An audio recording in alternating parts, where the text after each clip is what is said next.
Hey guys, Tbull here. Today I kind of want to just talk aircraft carriers with you guys. So I got some footage from yesterday.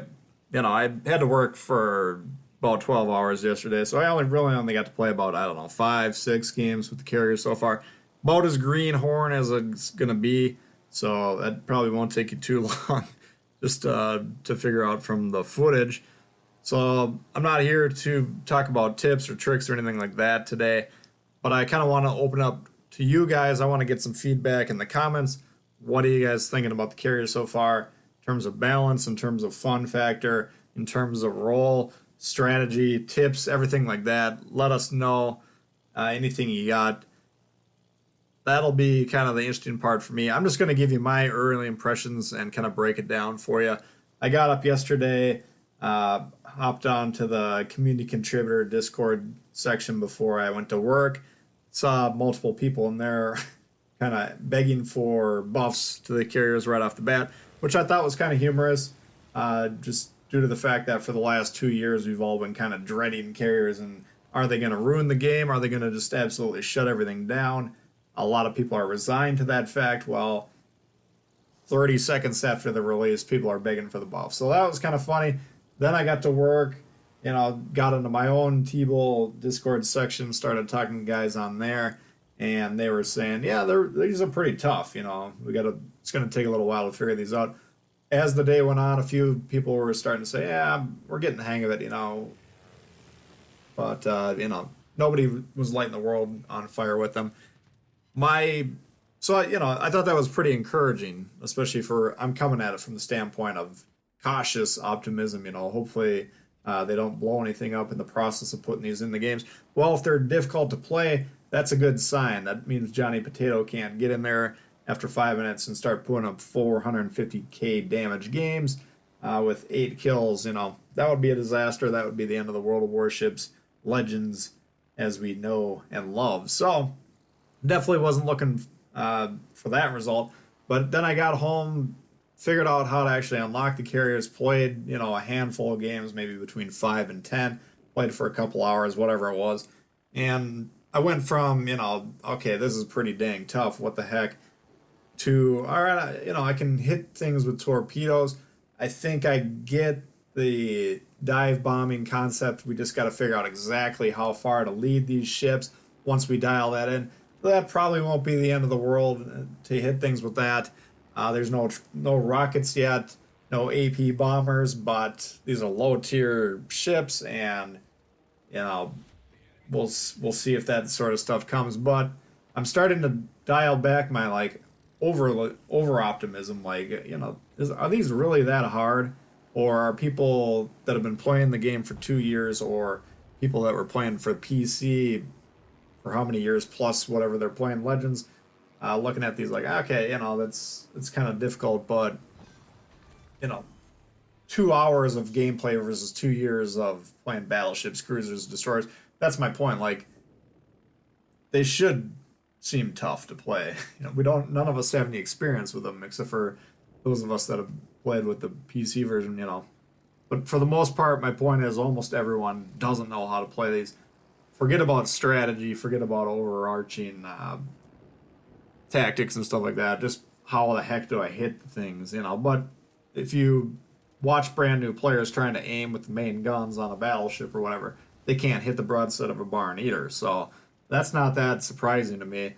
And just the amount of improvement I personally had over the course of 2 hours, I don't think these are as hard as people are making them out to be. Now, whether they're balanced in a way where they're not going to be doing a lot of damage, that's another question. And I'm fine with that. I would like to see the carriers be kind of like a super spotting agent where you got this kind of player sitting in the back. He's kind of got an eye on the overall situation of the battle. He's kind of deciding, okay, that flank over there needs some support. I'm going to go send the planes over there, spot for them. If there's targets to attack, then we're going to go ahead and drop them while we're at it. But the spotting is kind of the main thing. Damage wise, we're not getting 500,000 damage every game. It's chip damage. That's not the main role of these things. I'd be cool with that. We don't need four classes of maximum damage dealing things. Since I already think destroyers are kind of allocated. They're not really damage dealing pieces, in my opinion, at least. That's not their primary role. But most players only want to get the damage with the destroyers. It's going to be the same thing with these CVs. Now, if they're not actually physically capable of doing a lot of damage, I'd be fine with that. I suspect that's not going to be the case. As we go up the tiers, they're going to be dealing more damage, or heaven forbid, they're not maximum damage dealing pieces. People are going to bitch and moan about that, and then 5 minutes later, they'll just tune them up and make them massively powerful. So, you know, the cautious optimism that I had early, just the more I think about it, I'm like, let's hold off here before we're begging for buffs or breathing sigh of relief. These might end up being pretty dang strong. It's just nobody knows how to play them right now, or we're just dealing with tier 3 carriers, which presumably aren't going to be that strong, you know. So I don't know. That's where I'm at mentally right now. That's kind of part of the reason I wanted to get this video going with you guys, is just to see, because a lot of you guys probably played about 5, 10 times. You know, some of you guys probably played about 20 hours yesterday. You got a lot more experience already. Or PC veterans. I know I've talked to some players on Legends who played the carriers on PC. You guys would probably have a better idea, you know, how do these things seem like they're tuned up compared to that version, which they do have a reputation of being kind of a menace over there. So I like to just get your feedback and see what you guys are thinking about that.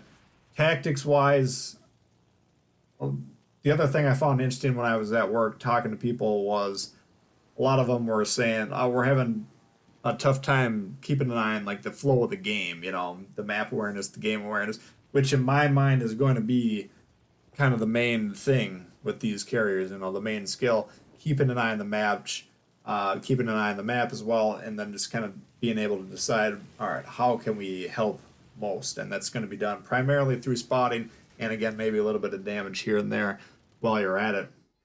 But you know, the consensus was, oh, it's tough to keep an eye on things, and that's, I would agree with that in my limited amount of time. There's a lot going on. You know, the map awareness isn't there, the game awareness isn't there like I'm normally used to having. But it's the same thing, you know. It's like when you first started playing the surface ships, every time you pull the trigger, you probably stayed zoomed in the entire time, watching the pretty shells fly through the air. And, you know, the game moves very quickly when you're new to the game. But the more experience you get, the more it slows down, the more time you got to kind of mentally process, okay, what needs to be done in this match. And I think that's going to be the same thing with the carriers. Right now, you're flying around trying to figure out the controls. There's all this AA flak flying through the air. You know, it's just a lot going on. So trying to manage the game, manage the map awareness, that's going to be difficult anytime you're just getting used to the system. So I think that'll improve with time. So again, I'm not prepared to say these things definitely need to be buffed. I would definitely not say that at this point in time. And I'm not even prepared to say, okay, I think they got it just right. I think we got to keep in mind, this is the test. I think they had these pre-programmed values and they just threw it out there. Let's see how this works. You know, can these players figure it out? Uh, and if they do figure it out, you know, what are going to be the results? Are they going to be too strong? Are the surface ships still in a good spot? So we'll see all that. Overarching strategy-wise, I really don't have much to say about it now. I mean, I've been trying to watch experienced players from the PC version play it on YouTube just to pick up some tips and tricks from them, strategy, and they put a premium on the spotting, and I think that's going to go a long way with our version too. Everyone just assumed our version isn't big enough to accommodate these, but I had at least one of my matches where I failed to keep the CV moving forward with the team, which is going to be an important part of the carrier strategy. You got to kind of stay with your surface ships, make sure you don't get stranded, and make sure you don't get too far back. I got too far back in that game, and it ended up taking me 2-3 minutes to get the planes back into the action. So I think size-wise, you know, I don't necessarily have a problem with that. I don't necessarily have a problem with anything that I've seen from the carriers right now. I just don't want, you know, once people get good at them, to start seeing huge damage games on a consistent basis from these things, because, you know, they are in the back and they can kind of strike the entire map. They can influence the entire match with their spotting. And they have the potential to be very powerful. So my advice to Wargaming and my advice to everyone uh, before you start asking for buffs is think about it. Do we really want to have a super class that's just imposing its will on everyone? So I don't know. We'll see. But again, my main point of putting this out here was mainly just to get some more feedback because I've been talking to the guys in my Dewey's Lounge, the members section of my Discord, but it's a limited sample size. So anyway, if you guys like that video, please hit the thumbs up. New to the channel, consider subscribing. Questions, comments, leave below, and we'll talk to you all later. Peace.